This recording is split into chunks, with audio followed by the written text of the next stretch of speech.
Rutin Ira selalunya pada bulan Ramadan ni kita jarang tidur malam sebenarnya sebab kita buat kuih untuk bulan raya, untuk hari raya. So selepas saja sahur, kita orang akan solat subuh ramai-ramai and siapkan anak-anak pergi sekolah.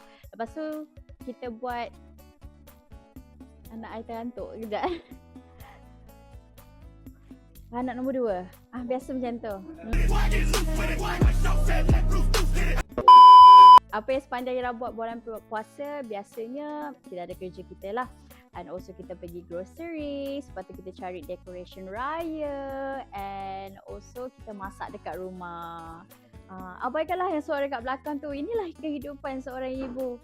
Itu ada salah satu rutin lah untuk handle emotion anak. Bulan puasa ni banyak bersabar. Ira jarang sebenarnya buka puasa dekat luar sebab kita mostly family ramai-ramai kan. So kita banyak buka puasa dekat rumah. Lepas tu kita pergi tarawih.